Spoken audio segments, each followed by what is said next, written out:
When I was 11 years old, my family moved from Houston, Texas to Milwaukee, Wisconsin. It was a pretty big move. Went from having a swimming pool to experiencing snow.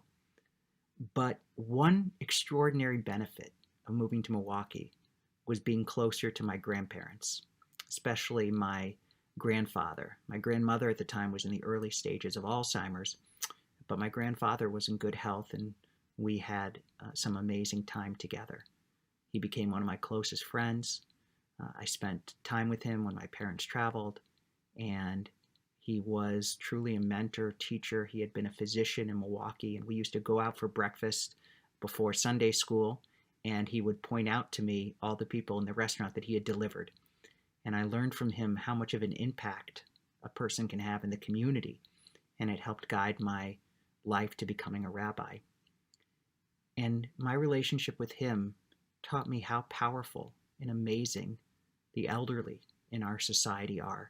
And in Judaism, honoring our elders, our zikanim, is of paramount importance. It's one of our highest values. The first of the Ten Commandments, honor your father and your mother, embodies this, and that's in a more direct relationship. But the underlying principle of honoring those who came before us is deeply rooted, because in Judaism, we are a tradition that believes in wisdom. And one of the ways we attain wisdom is through life experience. And those who came before us have that life experience that they can share with us. And we live in a society that focuses so much on looking younger, feeling younger, being younger. But truthfully, those who have experienced life have so much to give. And as we think of Jewish values and the best ways of living them, honoring our elders is something all of us can do. We can visit our grandparents. We can visit people in assisted living homes or in nursing homes. There's a lot of scientific research about this, and one of the ailments, one of the maladies of growing old is a feeling that one doesn't matter, that life is passing one by, that one's life, you think you're older, what do I have to contribute anymore? And when people, the elderly who live in assisted living homes, report that when younger people come and simply listen, that gives the elderly a sense of meaning and validation. That when we can share our story with somebody else who cares, we feel better about ourselves. So living Jewish values means honoring those who came before us by listening to their stories, by acknowledging that they matter. My wife recently, who's also a rabbi, conducted a bar mitzvah ceremony in a nursing home because the bat mitzvah wanted her grandfather to be there.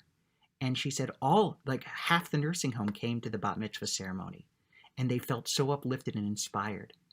So simply being present and listening can make all the difference. And how important is this value? Well, there's a beautiful story in the Talmud, and it talks about how when the Israelites were marching through the wilderness, they carried an ark with them.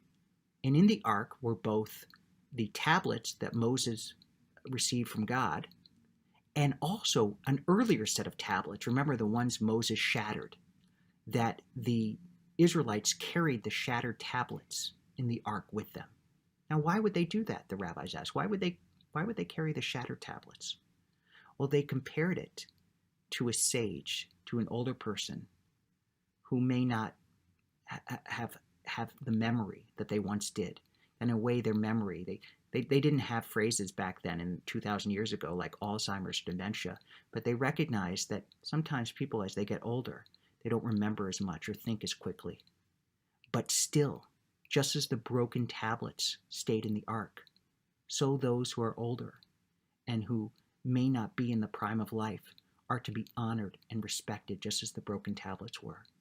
This is a core Jewish value, and one that all of us can honor and follow in simple ways by showing up, by listening, and by continuing to benefit from the wisdom of those who came before us and show them the honor and respect that they deserve.